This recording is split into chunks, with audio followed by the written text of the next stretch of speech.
L'identité est en train de se dessiner progressivement puisque l'enquête est en train de s'accélérer. Ce que l'on sait de cet individu, c'est qu'il était âgé de 31 ans, qu'il était né en Tunisie, dans la région de Sousse. En tous les cas, c'est une source dans le quartier, dans un quartier nord de l'agglomération de Nice, un voisin de cet individu qui l'a confirmé. Et le suspect, l'homme de 31 ans, donc le chauffeur de ce camion fou, était arrivé en France il n'y a pas très longtemps. Il avait obtenu un permis de chauffeur poids lourd il y a moins d'un an. Il avait été placé sous contrôle judiciaire il y a une quinzaine de jours, notamment à la suite d'un accident de la route.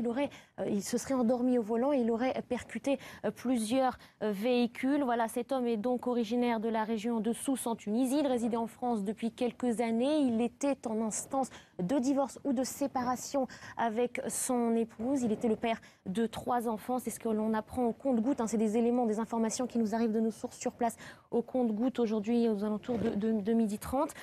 Cet homme, on sait aussi qu'il était en rupture avec son entourage. Là encore, ce sont les personnes qui vivaient dans ce quartier nord de Nice où sont menées ces différentes opérations de perquisition et qui le confirment. Donc un homme en rupture, qui avait pris ses distances avec ses proches, séparé de sa compagne. On sait également qu'il n'était pas forcément pieux dans sa pratique de la religion, cet individu. Il n'est pas connu pour des faits de radicalisation. Non plus, puisque la DGSI et le renseignement intérieur français ne l'avaient pas fiché, n'était pas fiché S, comme on le dit dans le jargon. C'est rare pour le souligner d'ailleurs, puisque toutes les personnes qui se sont rendues coupables de ce genre d'attaque depuis 1 an et demi avaient presque systématiquement été des gens qui avaient un moment ou un autre été sur le radar, avaient été repérés par les services de renseignement et ils étaient, c'est la formule consacrée, fiché S. Effectivement, alors soit il a échappé justement à ces radars, il n'a pas été détecté, soit cet homme a agi pour d'autres raisons. On ne sait pas exactement quelles étaient ses motivations. L'enquête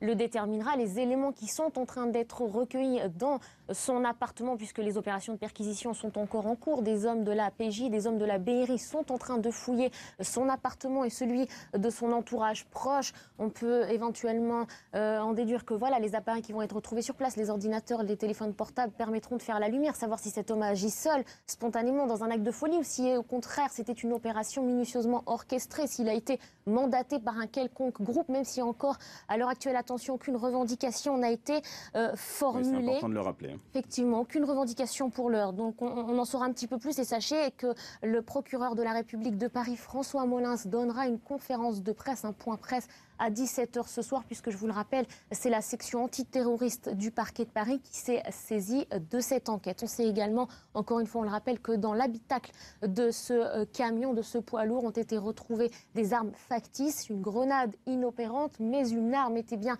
réelle, une arme de petit calibre, un 767 qui a permis à cet individu d'ouvrir le feu sur la foule le long de cette promenade des Anglais au moment où il terminait sa... Oui, ça interpelle la présence de ces armes qui se sont révélées être factices, grenades inopérantes, vous le disiez.